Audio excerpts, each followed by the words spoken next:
I was on my way to Sedona for an epic sunset hike. Instead, my front wheel literally collapsed on a forest road, leaving me stranded in the dirt, sleeping in a Toyota dealership parking lot, and facing a $3,800 repair bill. This is the reality of truck life, and making the best of a bad situation to get back on the road. I'm Kristen, and this is Unstoppable Outside. Solar's doing good, getting about 66 watts sitting here while I've been hiking, and it popped it up from 85% back up to 95%, so that's good. We'll throw it back onto the car while I'm driving to Sedona and plug in the Starlink as well, so I'll have signal the whole time and see what it is when I get to my dispersed camping site, and then we'll be on solar for the next day. I've been storing my Starlink in my sunroof, and it's just gone for a hike for 4 hours. It is on fire, like hot to the touch, so I just plugged it in, and it was showing that it's online, like in terms of like my phone could connect to it, but I pulled it up and it's like saying, yep, overheated. And yeah, it is super hot to the touch, so no service right now, and need to let that baby cool down. Like, hot. So good to know. That's gonna be a little bit interesting as I head towards Arizona and Phoenix, where it will be even hotter. Have to see what other folks do to manage the heat, because it has to be fully exposed, but I'm sure that glass, is also reflecting back a lot of heat, because my phone will also overheat when I have it up here if I don't have it in the shade. So we'll let this cool down and then hopefully figure out how to get where I'm going.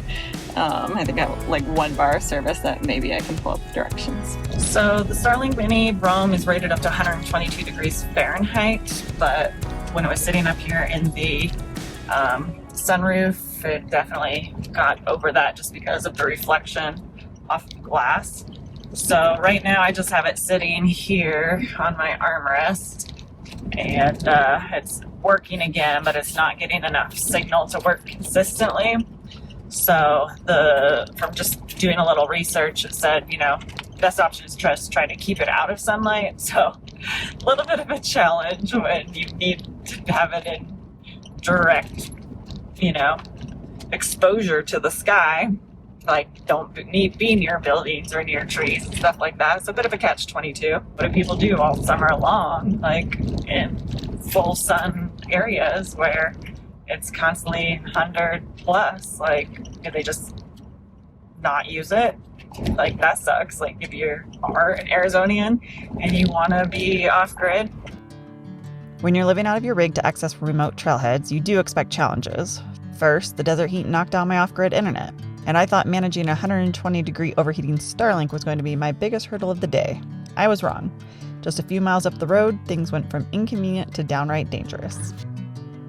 So since my Starlink was overheating, but this is the best place for it to have signal, what I've done is I've cracked the sunroof panel, so there's some sun coming through, but then I have tilted my vents up so that the AC is pushing cool air up in here, and it feels so much better. Not as hot. When I'm stopped and out and about, I'll pull it out of there so that it doesn't overheat like it did today. And then when I'm working, if it's cool enough, I'll leave it up there. But if it's not, I'll just pull it out of the truck and put it outside so that it has some airflow, and we'll see how that goes. I am between Flagstaff and Sedona on Forest Service Road and the Cocochino National Forest, and I'm gonna find a spot here to camp for the night. Well, things have taken an unexpected turn. I'm kind of freaking out, but my left tire is not where it's supposed to be. I was coming up this Forest Road 535, looking for a camp spot, and it just collapsed. So, got a tow truck coming. Gonna have it towed into the Toyota in Flagstaff. Sorry. Gonna have it towed down to the Toyota in Flagstaff. The Toyota's closed, so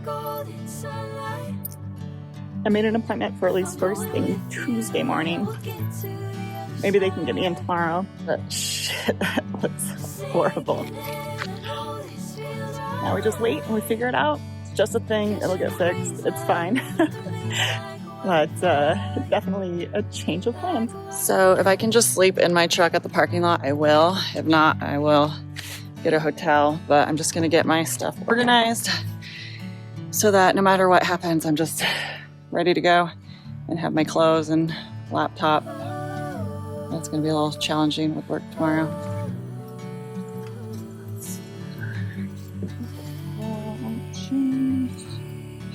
Okay, got clothes packed, laptop and charging cables here. Last thing would be dinner. I will sort that out in a minute.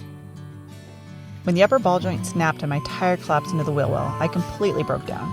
You can see it on my face. I was frazzled and it took a moment to figure out what to do. But looking back at the footage of the tow truck, I realized how incredibly lucky I actually was.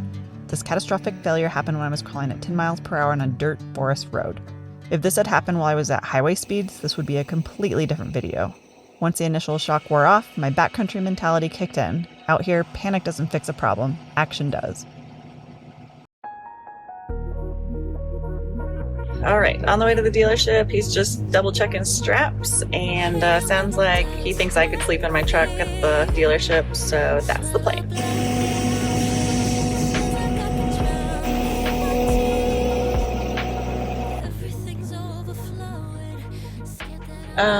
I'm gonna crash here in the parking lot. That was amazing, that having that tow truck driver get everything in here. So I'm gonna put the blackout curtains in and crawl in. Well, apparently there was a lot of wine left in that wine bag my friend gave me, so cheers to kind of a rough day. Cleaned up and tucked in for the night. Fingers crossed they can get me in tomorrow. But if not, Tuesday, and I will be grateful for that. It's about 5:45. I can't sleep anymore, but slept okay. Only had to wake up in the middle of the night once. Nobody bothered me. Just some city noise, train noise, but nothing bad. But gonna get dressed, get ready, so that as soon as they open at 7, I can walk in and see if they can get the truck in early. I'm gonna work from here because they always have good Wi-Fi and coffee in the Toyota dealership when you're waiting for service, and then figure out what to do for the rest of the day. So, new contraption, I haven't used it in the truck because I've been so much on the go, is my hot water maker to make coffee. So since we got a little bit of time, we're gonna give this a whirl. So I'm gonna use the AC plug-in from the Jackery. Just plugs in right here. So let me put some water in here first. And it's got a little fill line, max fill line right there. Found this on Amazon. They have a lot of just kettles, but I wanted one I could drink right out of, so I finally found this one. It's by Balbali. Okay, put the lid back on, open this little plug for venting as it gets hotter. Plug this in, turn on the Jackery. AC is turned on, and then power this on. Might not be able to see that, but blue light's on and it should start to heat up here pretty fast. I can hear it starting to bubble, getting hotter. Enough my mouth. So unfortunately this does not come with the car adapter. Maybe there's a version that does, but this is just the normal plug-in, so you would have to have a Jackery bank like this because this draws too much wattage. The max wattage that can be pulled from the truck is 120 volts.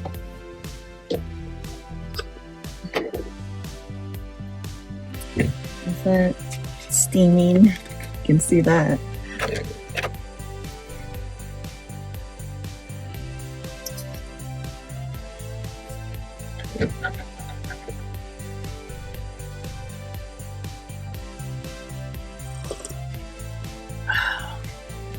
It's a spot. I'm gonna enjoy my coffee and it's inching closer to 7, so I'll head into the shop after that. Heading in, see what they say. Waiting to see if I can get in.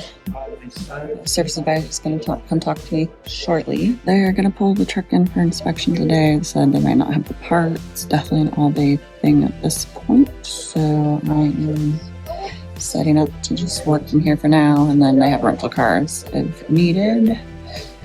So hopefully we'll get an update in a couple hours on what's needed and how long it will take. So they did get me in today. They got it inspected, and she's got upper left driver's side ball joint busted, also bent the sway bar. So gonna do the due diligence of replacing both of the ball joints on both sides and the sway bar, and there's another part that connects to it. And they have everything but one piece, so that's gonna have to get delivered and finished tomorrow. So I've picked up a little Corolla rental car and going to head over to a hotel for the night, just grab my stuff and threw it into the rental car. And one of my Ragnar teammates lives here in Flagstaff, so we're gonna go for a hike later. So making the best of the situation. Been working all day, and just got to the Sonesta Suites, and gonna check in, get into some workout gear, and go to the gym and go for a hike later.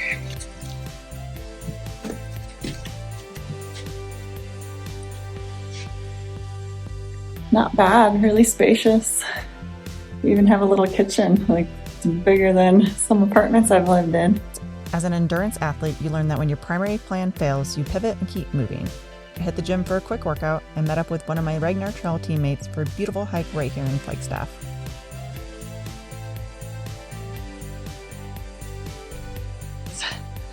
Yeah. Lift.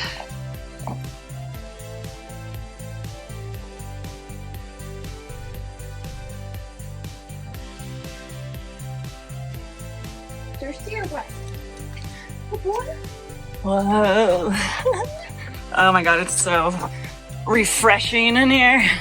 That is so cool. Wow, yeah. Not much, but it's something if you're desperate.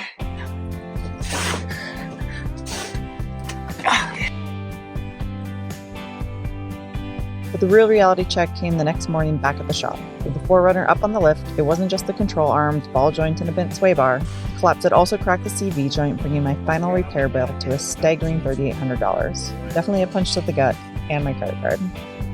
Well, she's back on her 4 feet, 4 wheels, and that was very expensive. Not only did they have to replace the ball joints, they also had to replace a CV joint, so that added an extra $1,400. So going to grab my stuff out of the other car, rental car, and drop that off, and then we're gonna hit the road to Scottsdale. I didn't get to Sedona, but I think I'm gonna do the extra 30 minutes and go through Oak Creek Canyon to at least get a little bit more interesting of a drive than the highway. So we'll do that and see how this baby drives now that she's all fixed up. Okay, we're ready to hit the road. We're gassed up. 3 hours to Scottsdale via Oak Creek Canyon. Thanks for coming along this week. Definitely an adventure, definitely a challenge, and not what I was hoping for, but that's life for you. This week wasn't the beautiful sunset vlog from Sedona I had planned. It was expensive, exhausting, and incredibly stressful. But that is real life on the road. The rig is just the tool, the ridge is still waiting. My friend Nicole has already landed in Phoenix, and right now the only plan on the horizon is to meet up, slow down, and decompress after this roller coaster of a week. I survived the breakdown, now it's time to enjoy the journey. Until next time, stay safe, stay unstoppable, and I'll see you outside.